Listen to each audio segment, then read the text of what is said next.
Hello, Bill. Good morning, Matt. Welcome to the DMZ, everybody. It's very exciting to be talking to PBS's own Matt Lewis.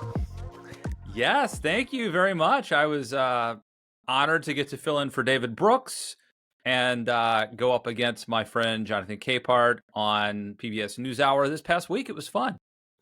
What would your dad think if he knew his son would someday be on PBS? I think he would be happy, even though he was not a PBS watcher. He wasn't you didn't have McNeil Lehrer on the house when you were growing up? Did not grow up with that. Did not. More like Rush Limbaugh in the background. But it was cool. It was fun. And, should some tragedy befall David Brooks, I suppose I'm now at least on some list somewhere. So we'll see how that goes. Very exciting.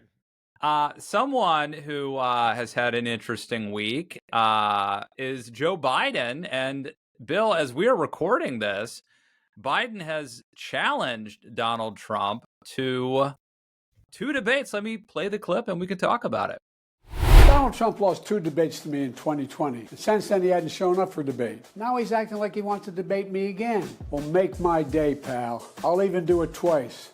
So let's pick the dates, Donald. I hear you're free on Wednesdays. Short and sweet. What do you think? I mean, I think it was as good calling of the bluff as Biden could do.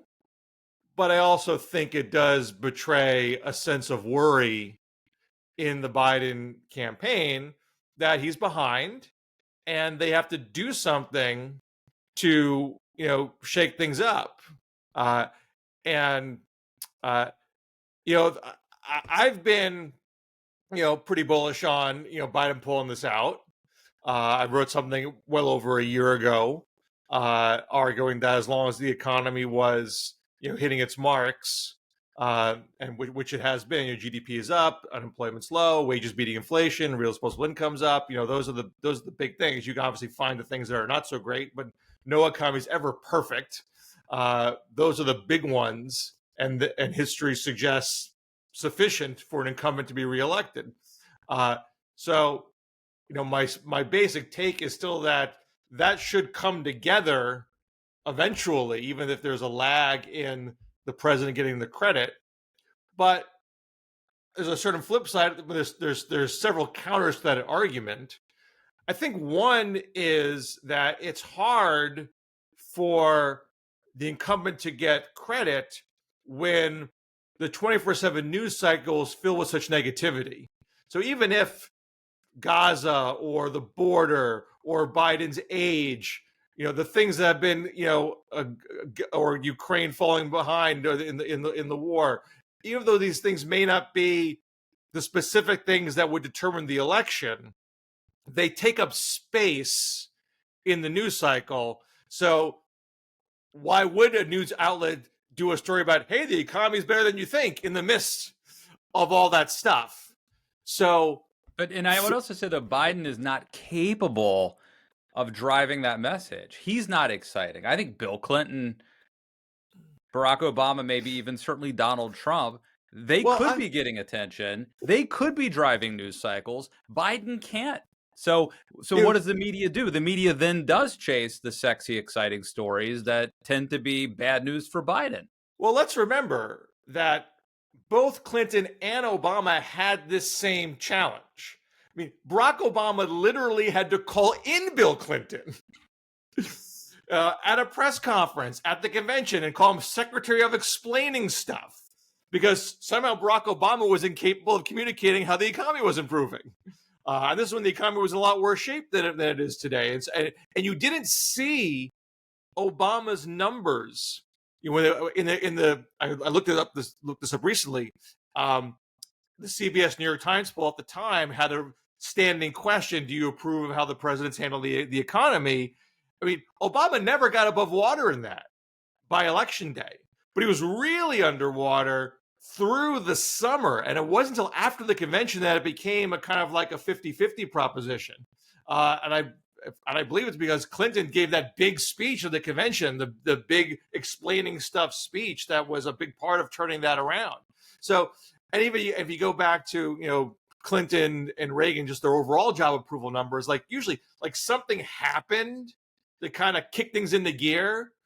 Clinton had the shutdown showdown at the turn of 1996. Reagan had the Grenada operation of all things that really, kickstarted his numbers after he had a big Middle East debacle, in Lebanon. And so Biden just hasn't had that moment where things kind of flip. And this is sort of an attempt to kind of force it. Let's force a debate in June.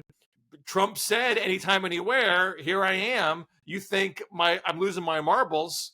My expectations are low. I'll beat that and I'll turn this around. I'll get a chance. I'll get a big stage to make the case about the economy at that point. But this sort of belies the notion that Biden doesn't believe the polls, that he's not worried. This big New York Times Siena poll that came out, I think, on Sunday, it looks real bad for Biden, especially in the Sunbelt states. But then the message from Biden world was, we don't believe it, we're not concerned. And now he comes out and issues this challenge. It suggests to me maybe they really were concerned. I think there's clear concern. It doesn't mean that they think, oh, we're going to lose, it's all over. But if your game plan is, let's just be patient, and when the conventions come, things will kick into gear, which might work. Obviously you can't know in advance, but like that kind of thing does happen. Dukakis was lapping George H.W. Bush before the convention. The conventions flipped things around. But there's obviously enough anxiety that they don't feel comfortable just waiting and seeing. They want to provoke a resetting of the table. Now, this New York Times Siena poll again was very bad for Biden. And this morning, our friends at Morning Joe were pushing back. I want to show you this, Bill. Most trusted pollsters in the country are calling into question the methodology and results. You think? The CEO of the Nevada Independent, John Ralston, calls Trump having a 13-point lead in the state, quote, bizarre, adding that nothing remotely similar has been seen in the state in decades. The founder of UVA's Center for Politics, Larry Sabato, says he laughed after seeing the Nevada numbers and recommends others do the same. National political reporter at The Bulwark, Mark Caputo, also calls the Nevada poll, quote, a total outlier. Meanwhile, the director of polling at Harvard's Institute of Politics, John Della Volpe, is raising questions about how Biden could be losing the youth vote by 27 points in Michigan while winning it by 24 points in Wisconsin. A million monkeys with a million I think there are a lot of cell phones here. making calls as pollsters. Okay. That's how you do it. Finally, the New Republic's Greg Sargent expressed dismay at the survey's methodology. This is important, which shows 20% of the likely voters polled either didn't vote in the last two midterms. Wait a second. Wait a second. Vote. They're likely voters? But they did not vote. The 20% of what the New York Times is calling likely voters? So let me finish. Didn't vote in the last general election or the last two midterms? And didn't vote in the last general election or the last two midterms, or they have never voted at all. But wait, John Heilman, there's more. And by the way, people calling and going, oh, this is just a reaction to one poll. No, you can go back. You can look at the tape. We do this every time the New York Times Siena poll comes out. It's always an outlier. And the New York Times always gets 15 or 16 articles out of them that everybody rushes to because it says Earth ends at 5 o'clock. All right, Bill, you're as close as we get here to a wonky data cruncher. What did you think of this poll specifically? Well, I think people are. I'm not a big poll truther. I think they'll get too nitpicky about crosstabs sometimes.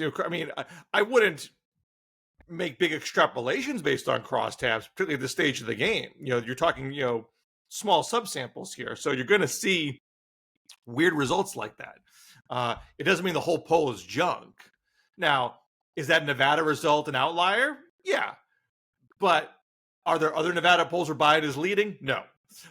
So we are seeing, you look at the totality of the data that we have, and it's something that I've said in the past, which I will stick to, is we have fewer state polls than national polls. So it's easy to get really bent out of shape over one state poll because you got much less data to work with. And even though the national polls, people will point out, well, the game's not one nationally, it's one state by state. We do have more frequency, and so I think you have a better read on the rhythm of the race through national than you do state by state. But having said that, we do have some state polling. It's more than one on each state, and we see a general trend that the Sun Belt swing, Nevada, Arizona, Georgia, North Carolina, Biden is doing worse there and worse than the national average than in Michigan, Wisconsin, Pennsylvania. And even in this New York Times poll, Biden is leading Michigan by a point amongst the likely voters. Now, they're nipping about the likely voter screen. Every pollster has a different likely voter screen. I don't know offhand what the Times did, but sometimes it's as simple as do you consider yourself likely to vote? Sometimes they base it on past voting behavior, and sometimes they don't. So I just don't know what this poll did, and whether one screen is a better predictor than another. I don't think we have clear data on that. But the important thing to me is that we still are seeing in the Rust Belt swing states, that's tracking pretty closely. The average is pretty close to the national average, and the national average is pretty tight. Is Trump ahead? Yeah, but not by a lot. It's a bigger cushion in the Sun Belt, and that seems to be depression with people of color and young voters.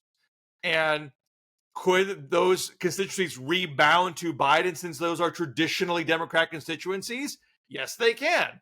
May it mean that there's some erosion there that is not going to recover? That's possible too. But you see paths to victory remaining for Biden, both in Rust Belt and in swing. Easier with the Rust Belt. Can Biden pick up 2-3 points between now and November? Absolutely. That's not uncommon at all. Could you get a snapback with his constituencies once, maybe Gaza's a little bit more in the rearview mirror, for example, and there's more focus on the economic improvement? That's plausible too. But it comes down to, will this happen organically, or does Biden have to put his shoulder into it? Clearly, the campaign thinks the latter right now. Now, you said young people and people of color. Is this just sort of anecdotal? We can assume that the Sun Belt consists of younger people and more minorities, or is there data to suggest? I believe that is correct. I mean, we generally have population shift, to the warmer states, and even though Biden is, in the broader sense, weaker with white people than with people of color, he appears to not be eroding with whites, older whites, maybe even gaining a little bit, than he is with these other constituencies as the polls are today. And so an open question is this snapshot in time going to be the case once we get close to election day? That's the unknown. Did you see this, Bill? I think there were in at least 4 of these states, the Democrat running for the U.S. Senate is actually running well ahead of Joe Biden and winning. So, for example, in Arizona, is it Gallego? Gallego, yeah. Ruben Gallego is beating Carrie Lake. I think this is happening in Nevada as well. The Democrat is running ahead. That, to me, suggests that this is a Joe Biden problem. But am I? Well, I think I mentioned last week, Democrat. I should go back and check to see if it changed. But as of last week, Democrats had taken a slight lead in the generic congressional ballot. It's been kind of it's not like by 10 points or anything, but there's movement in their direction. That's slight. So. So I think in one sense, there is a Joe Biden problem. I might put it a little more starkly than maybe I'm inclined to. But obviously, there's some discontent with having the old guy at the top of the ticket. But it also means that it's like the country is experiencing some big ideological shift or lurch to the right, which also might make it easier for Biden to regain that, because it's not like there's this clamor. I really want what Donald Trump is selling. There may be softness in Biden, but it's not like a love for Donald Trump. He's got, I mean, Biden is, I believe, outperforming his job approval number by a pretty large margin in the trial heat polling. I haven't gone back and checked this yet, but I would imagine it's by a record amount, because the job approval number is really bad. And it's still a close race. So there's different ways to interpret that reality. Yeah. Well, and I think that it would be a mistake to look at this poll and utterly panic, but I also think it would be a mistake to try to dismiss it as being this crazy outlier for all the reasons we've described. And it seems now, at least, that Biden is taking it seriously. But I do wonder if do you think what is your read on just Democrats and liberals in general? Are they overreading this, underreading it, properly panicked? Are they hitting? I'm sure people are doing both. I mean, the reason to care about the data is you want to be able, because some people might legitimately argue, well, you shouldn't look at this stuff at all. Who cares? We know it's going to be close. We always knew it was going to be close. Ignore polls and just get on the ground and get other vote stuff. Like, that's a perfectly reasonable conclusion to draw from this. But you do want to ask yourself, is there something that the White House and the campaign is doing wrong that they need to fix because they are behind? I don't think there's reason to believe that things are so wrong that you need to do something dramatically different because things are so incredibly off track. There needs to be some sort of like completely new set of policy proposals, for example, because everyone hates the policies that you perform. There's not really evidence of that. The basic policies are not unpopular. There's frustration with the Middle East, maybe frustration with the border, but the main stuff that he's done, no one's like, I'm mad about the infrastructure bill. I'm mad about the semiconductor bill. I'm mad about the American Rescue Plan. There's not a whole lot about that. So I don't think it's a question of having to like overhaul the whole strategy, but there's a legitimate reason to think, well, maybe we got to be a little more creative here about how we're prosecuting the case that we have. I think conventional wisdom would suggest that Joe Biden did not want to have to debate Donald Trump. That, Donald Trump is a wild card. Joe Biden has lost a step. Now, I realize that Biden won at least one of those debates last time. That one debate where Trump came out and was very aggressive and too aggressive. And I realized Joe Biden gave a really good State of the Union this past year, or at least exceeded expectations. But I think the consensus has been that Biden would prefer to not have to debate. And it seems like he has now been pushed into reacting and accepting those debates based on these numbers. So that in and of itself possibly puts Biden now in a position that he has to perform, and maybe he's not the best equipped to debate. What do you think? Well, I think you may be right that they didn't want to debate and weren't necessarily committed to debating. There was some body language to that effect earlier on. I have to go back and look at the quotes that were said, but I was picking up a little bit of that, which actually surprised me. My opinion from the beginning was, of course, they're going to debate. How Biden's age is an issue in the discourse. To duck a debate is just going to feed a narrative that like you can't hack it. And we've had such a tradition with the Commission of Presidential Debates that it's just very easy just to sort of fall into that and say, look, this is just how we do things. We're just going to do the way things are done. They're going to pick their moderators. Right, but that would have been an open door for Biden because Trump doesn't want to participate with the Commission on Debates. Well, so now we've learned that. Now, before today, it was always Trump and the Republicans that were talking trash about the commission.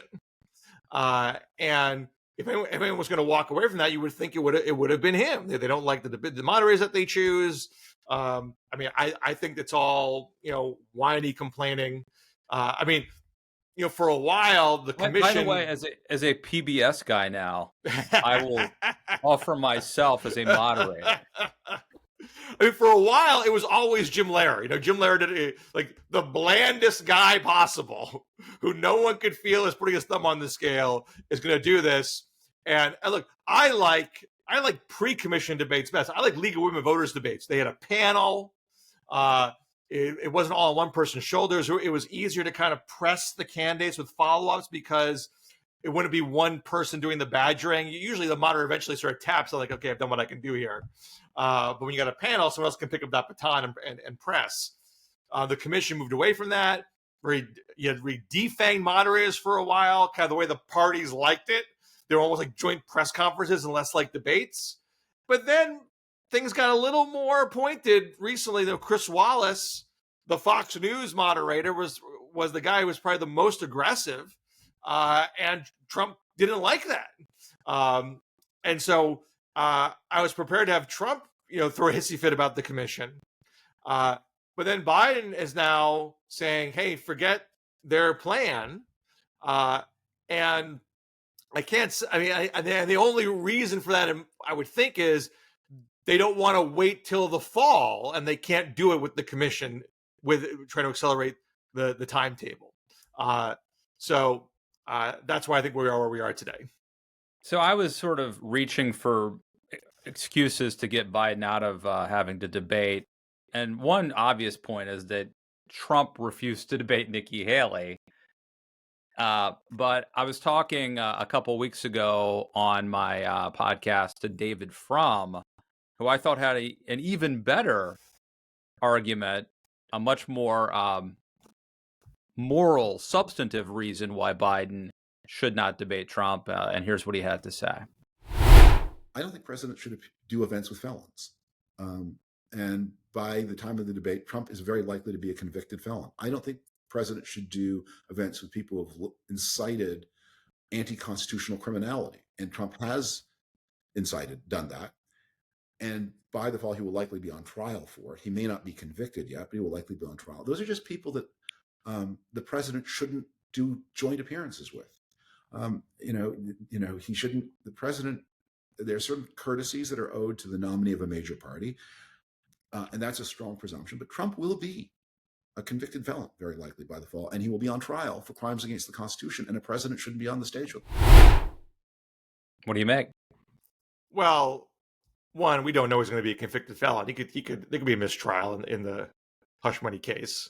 And I'm not convinced he's going to be on trial for these other crimes by the fall. But put that aside, Biden could take a moral stance that says, I will not deign to stand on stage. Donald Trump has not earned the right to stand on stage. Could, and I think it's possible they were leaning that way earlier on. And I wrote about the Katie Hobbs-Kari Lake race in Arizona, where Katie Hobbs essentially made that argument. I mean, it wasn't about criminality, but essentially that someone who is fundamentally dishonest and has accepted results of elections, that I'm not going to be on a stage with somebody like that. And a lot of people thought that was a boneheaded decision, but it proved correct. I do think that most people do not care about debates. And look, I don't say this because I'm putting spin on it because I don't like debates. I like debates. I want to see debates. I'm just trying to be objective. I think there's a lot of evidence that voters don't care, think they're not illuminating, think it's just a chance for a lot of food fight stuff, doesn't really answer their questions, doesn't help them make decisions. What's the point? And I think there's legitimate reasons to not care about debates. So we know that Katie Hobbs did it without penalty. We know that Donald Trump did it in the primary without penalty. So there's an argument that Joe Biden could do it without penalty this time around, except that his mental acuity is being questioned by his opponent. And this would be the best way to put that to rest, which is why I didn't think he would take it that far. And to everything that David Frum is saying, leaves out the fact that mean, parties should not nominate potential felons. Parties should not nominate people who are indicted. Parties should not nominate people who incite riots, but the Republicans did. He is the nominee. This is the choice before voters. And so Biden has to deal with that reality too. I mean, again, you make the bet to say, I don't think voters really care about this. You're gonna see me in unscripted environments anyway. There'll be other ways for you to kick the tires on me that don't require me having to go toe to toe with a proven liar.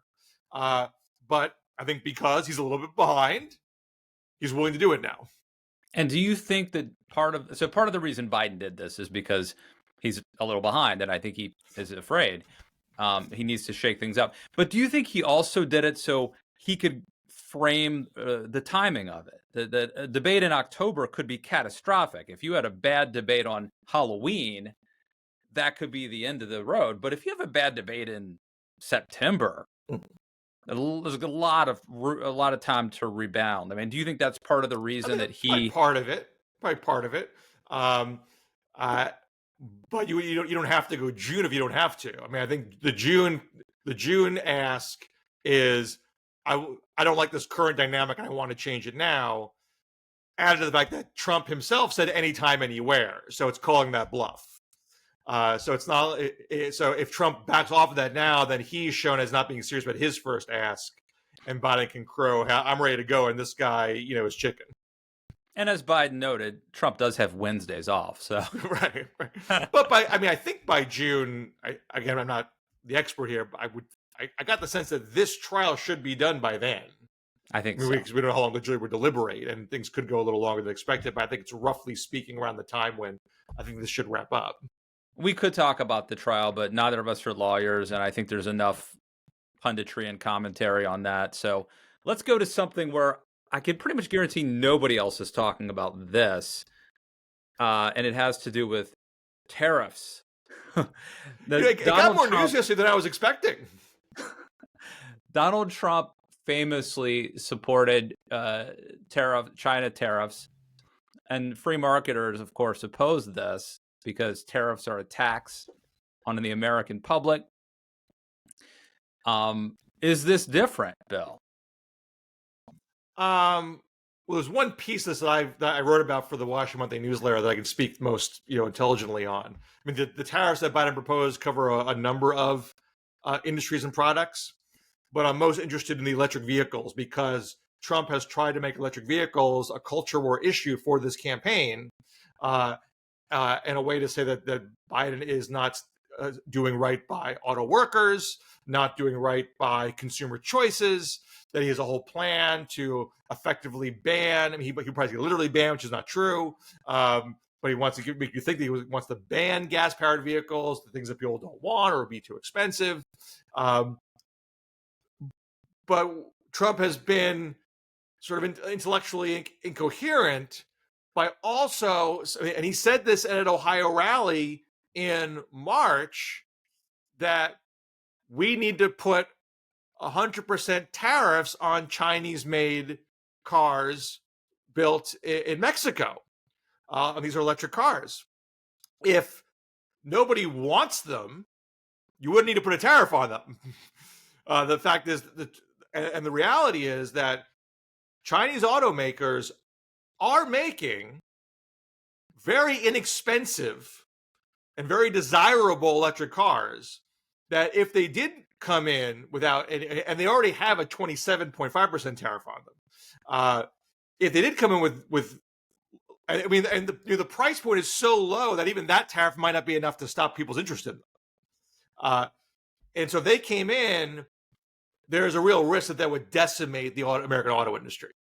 And you can make an argument. You say, so what? If they make a better product and people want to buy them, it's good for consumer choice.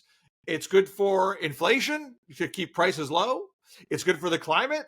What's the problem here? And Biden and Trump are making the same argument, in using different verbiage and perhaps one more cogently than the other, that the American auto industry is important for the American economy, and the American auto workers, their dignity is important too. And I'm regurgitating other people's arguments here, but I did try to put them together. There is an argument that well, one. Oh, so I'm trying to be a little distracted. Keep in mind that Donald Trump said in March we should have 100% tariff on electric vehicles. Joe Biden just stole that idea. He literally just did exactly that yesterday. So there's a political game being played here, and that Biden is taking away an argument that Donald Trump wanted to prosecute. No daylight there right now. Two, is that a good place for it to be? Politico quoted one anonymous American auto industry executive saying, effectively, I'm not even sure that's enough. Like the price gap is so big that even that might not make Chinese cars more expensive than American cars, electric vehicles.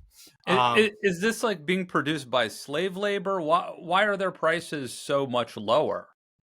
I'm not the best guy to ask, but I think in general, electric vehicles are easier to make than traditional cars. They have less parts, and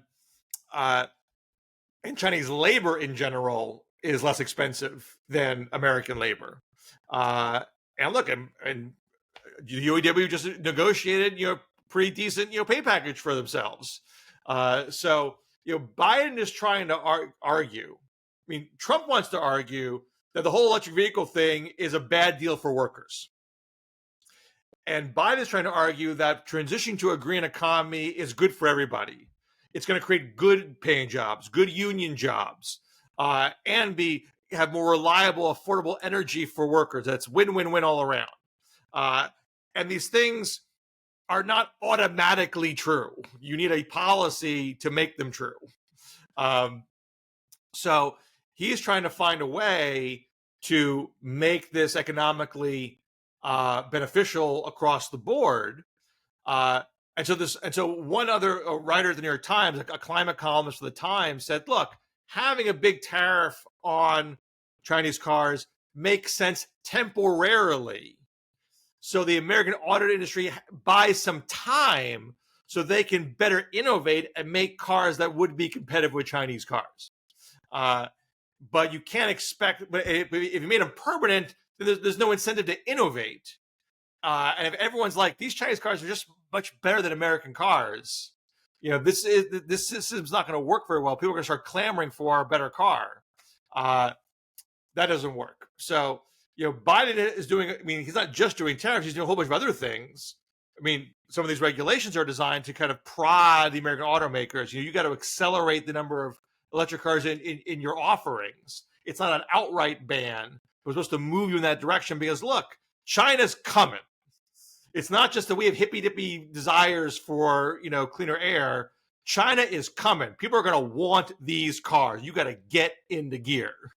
So I think Biden's got more of a plan for it than what Trump's doing, which is just sort of an appeal to a time of yore, which just isn't the case now because the technology is improving. So, first of all, I'm okay with it since it's China because we gotta stop China. And so, I'm a free market guy, but I'm also a patriotic American, and I do see China as a serious adversary. So I was listening to our friend David Pakman, and I'll try to reconstruct an argument he made, although hopefully I'll do it some justice. He was essentially saying that if you put a tariff on something like steel, then that drives up the cost of everything and is inflationary. But if it's a finished product like an electric vehicle, and if we do have good electric vehicles in America that are good options, that it's not as distortive to the market. It's not as bad for the consumer. I don't know enough about this argument to say whether that's sophistry or whether that is correct. But is there a difference between putting a tariff on an ingredient, for lack of a better word, versus a finished product? I don't have a strong opinion about that. I think more of the question is are these fair to put on because China's not playing by the same rules, which is what the Biden argument is, that they're essentially, I mean, you know, if Walmart comes to your town and drops prices to such an absurd degree that the mom and pop shop can't compete, they go out of business, and then Walmart kicks the prices back up. That's not playing fair. And I think the Biden argument would be like, you know, China had, they have subsidies, they have different labor costs. Like, it's just not, we're trying to do right by all workers and make sure we have a kind that works for everybody. They don't see it that way. We can't fight fair that way. So we got to level the playing field like this, whether it's, the raw materials or the finished product. It depends on what they're doing in the specific industries that matters. All right. Last topic, the primaries. Bill, two states that I know pretty well, West Virginia, where I live, Maryland, where I am from, both had primaries. As I'm sure you know, in Maryland, Larry Hogan fended off a challenge from perennial candidate Robin Ficker. So Hogan, former governor, former two-term governor, is now the Republican Senate nominee. He will face not David Trone. This guy, Congressman David Trone, put in $60 million. It's the kind of money that Rick Scott put in to like win the whole state of Florida, and could not get it done. So I forget who beat him, but it will not be Trone. Do you know, Bill? Angela Alsobrooks. There you go. Who was an elected official, I believe Prince George's County, African-American woman, had more of the support from the Democratic Party establishment. And look, another interesting case in Maryland is Harry Dunn, the heroic Capitol Police officer from January 6th. You know, he lost to Sarah Elfreth, who's a state senator. And some people are looking at that as, well, AIPAC came in and gave a bunch of money to Elfreth, and that tipped the scales. But I believe Harry Dunn had plenty of money because he was a national figure and had a great viral video, but he didn't live in the district. And I generally have of the view that this is true for both. I think it's a little different for the Senate primary because both Trone and Alsobrooks were elected officials. But I think if you got street cred as someone who has been on the ground earning votes in the area that you're running in, you're going to have a leg up on the celebrity name, the military veteran who hasn't been elected before, hasn't done the community service in the area before, doesn't have the relationships before.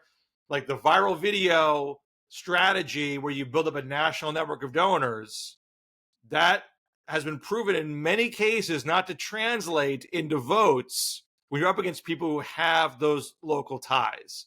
I mean, Trone's a congressman, though he was a congressman in the more rural part of the state, right? He's a Western Maryland figure. Yeah, but I mean, they've gerrymandered that district so much that it stretches from, it includes like, Montgomery County, but also Western Maryland. But I think Alsobrooks is closer to the population centers of the state.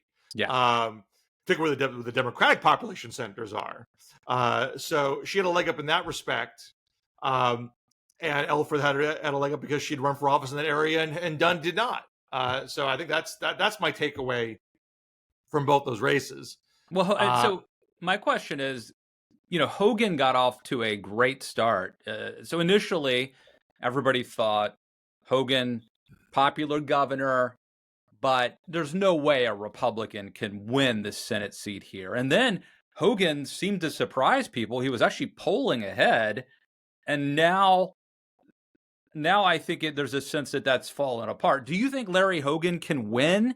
Can a Republican win in the state of Maryland? We've seen it. Ticket splitting has really declined. Even in an earlier era, it's always like William Weld in Massachusetts. He could win governor. He could win governor for the rest of his life, but you're going to be a Republican in the Senate and voting for who controls the Senate. You may be a nice guy, but I'm not. I'm a Democrat. I'm not going to do that. if you want to make sure my taxes aren't high in Massachusetts, that's great. I'm happy for you to be in that job. But you're going to put Republican judges on the Supreme Court? No, thank you. So that's, I mean, unless Larry Hogan's going to say, I'm going to vote for Chuck Schumer and not the Republican majority leader, and I'm going to support whatever Democratic judges come down the pike, I don't see, that's just, it's a hard race for him to win without really abandoning the core tenets of being a Republican in that race, unless it's some sort of crazy, you know, red wave that's going on. So the early poll numbers, I think, are going to be very illusory. This is going to really come down to D versus R, most likely. You know, Elsa Brooks is not some crackpot candidate. She doesn't have any obvious weak spots. So she seemed. I just saw a clip of her on the news, and she seemed really good. So she seemed to be. You know, so I would not expect a flip there. Now, one thing I'm curious about is Nebraska 2, where Don Bacon won renomination. And he's going to have a rematch against Tony Vargas, who I think lost by 3 points to Bacon last time. So this is the Omaha district of Nebraska. As folks may know, it is one of the few places where the presidential electors are partially distributed by congressional district. And Biden won Nebraska 2 last time, which gave him one electoral vote, which was not determinative last time. But in the map where Biden is winning just Rust Belt and not Sun Belt, he would need that one vote, assuming Trump wins Maine 2, which is the other place that does this sort of thing. And Trump has won that 2 times in a row by pretty healthy margins. So Nebraska 2 could literally be the 270th Electoral College vote. And we have very little polling data there. I saw one poll that came out last. It's the only poll I've seen where Biden was actually down 3 points. It was an internal poll for the independent Senate candidate, who's for quasi-democratic independent Senate candidate there. So I don't know how much stock to put in it because it's an internal poll. So Don Bacon, so Vargas, the Democrat, was unopposed. So not much data you can take from that. Bacon ran against a Trump-backed challenger who did better than 2022's Trump-backed challenger. He got 38% of the vote. And I believe the overall turnout for the Republicans was down from 2 years ago. Now, I don't want to over-extrapolate from primary turnout, general election turnout can be totally different things. I'm more because I have so little data to work with in this district. I'm just looking at what I can. Because there's an argument that Nebraska 2 has been trending left. You know, Trump won it in 2016, but Biden won it in 2020. Is that a sign of leftward shift that's going to continue, or could this place swing back in 2024? We really don't know. But there is a certain Trumpiness happening that might hurt Don Bacon in his reelection campaign. And if there is, I assume they'll still show up for Trump if they're Trumpy. But if there is an overall decline in the amount of Republican turnout, does that suggest that the area has become less Republican overall? And what's left of it is more Trumpy, but you're missing where the swing is from those results, and that could be to Biden's benefit. That's an argument of what's going on in Nebraska too, based on what we saw here. Here in West Virginia, everyone running against each other all had pictures of themselves with Trump. Democrats, Republicans, everyone. For Governor, Patrick Morrisey defeated Moore Capito and some other people, including a car dealer who spent a lot of money. I narrowly averted the situation, Bill, where I could have had a senator, governor, and congressman who were all direct descendants of Arch Moore, the former governor of West Virginia. It's very incestuous. I will still have a congressman and a senator who are Arch Moore offspring. But as I noted, Patrick Morrisey will be the Republican nominee for governor, which means he's going to be the governor, and he beat Moore Capito. So and then the Democrat guy for governor is the Democrats have won West Virginia before. Justice was a Democrat when he first won it. Yeah. Is the Democratic nominee for governor completely, non-credible? I think that it's over for Democrats in West Virginia anytime in the near future. I don't even know who it is. I doubt if they'll have any money, and I think it's a foregone conclusion. All right. In the Senate race, Governor Jim Justice, most famous for having an awesome bulldog named Baby Dog, handily defeated Alex Mooney, and will be, I'm sure, barring some sort of health problem, will be the next U.S. Senator from West Virginia. All right. Okie doke. I got to get to work, Matt. I love to talk to you all day, but I got to do my job. Hey, some of us have work to do. I get it. It's all right. But rest assured, everybody, that we'll be back next week in the DMZ. All right. And you got a plug before we go? Nope. Just listen to the podcast, read the Daily Beast, and keep on keeping on. All right. I got the monthly column, Washington Monthly column should be up later this week. Check out the Washington Monthly newsletter. I'm supposed to be on the BBC Friday.